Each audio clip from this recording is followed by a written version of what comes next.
Welcome to week 3 of our series, Out of the Shadows. Over the course of the last few weeks, we've looked at the life of people like Miriam and Caleb. People who typically when we think about them, we think about their counterparts. With Miriam, we think about Aaron or Moses. And with Caleb, we think about Joshua. But today I want us to think about someone that he doesn't really have a counterpart. In fact, he's probably someone that if I said his name, many of you would probably say, who's that? Where do we read about him? His name is Ittai. Does that ring a bell? Chances are for most of us, probably not, because he doesn't stand out in Scripture, because very little is actually said about him. But Ittai was a man who, although only mentioned in a few short passages, has a great and valuable lesson for us today. You probably remember the story of David as David was fleeing Jerusalem because his son Absalom had made himself king. And as David is fleeing the city of Jerusalem, he's having people pass by, those of his household who are going to be going with him. And he begins to notice that there's a man there who's there with 600 of his men by the name of Ittai. And David begins to wonder why Ittai's following him, why Ittai's going with him out of the city. In fact, I want you to listen to the words that David speaks to Ittai. In 2 Samuel chapter 15, beginning in verse 19, this is what we read. Then the king said to Ittai the Gittite, "Why do you also go with us?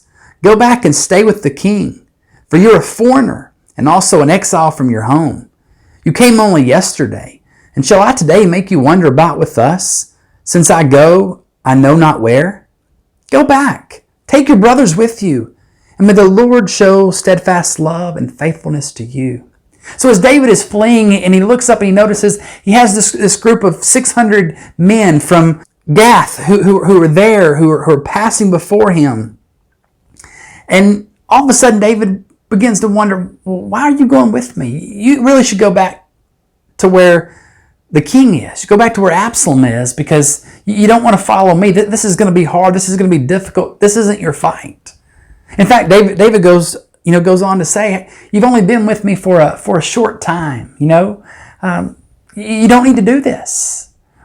David is giving Ittai and his men this opportunity to go back and basically just serve under the hands of Absalom. But I want you to notice the response of Ittai when King David speaks to him. After he hears this statement by David, the opportunity that he has to go back to Jerusalem, to not fight this battle, listen to what he says in 2 Samuel chapter 15 and verse 21. But Ittai answered the king, "As the Lord lives, and as my lord the king lives, whether my lord the king shall be, whether for death or for life, there also will your servant be." So David said to Ittai, "Go then and pass on." So Ittai the Gittite passed on with all of his men and all the little ones who were with him. When given the opportunity to return back to Jerusalem and not fight this fight that David was about to be in with his son Absalom, do you hear the loyalty of Ittai? Ittai says, wherever the king goes, David, you're the king. I'm going to go. And whether it be for life or for death, I'm going to be there with you. Ittai pledged his loyalty to the king in spite of the unfavorable circumstances that he found himself in. And what a great lesson that is for us today. Because like Ittai, we too serve a king. Well, our king isn't a man-made king. Our king isn't someone who sits on a throne in a certain place, a certain city, or a certain state. Our king is Jesus Christ, and he sits at the right hand of God. He's our king. Do we serve him faithfully the way Ittai was willing to serve David? Are we willing to be loyal to him in the way that Ittai was willing to be loyal to David? Are we willing to serve our king no matter the circumstances? I hope and pray that we'll take a page out of Ittai's book and that we'll learn a valuable lesson from this man. That we need to be willing to serve God in the midst of unfavorable circumstances. That's what Ittai did.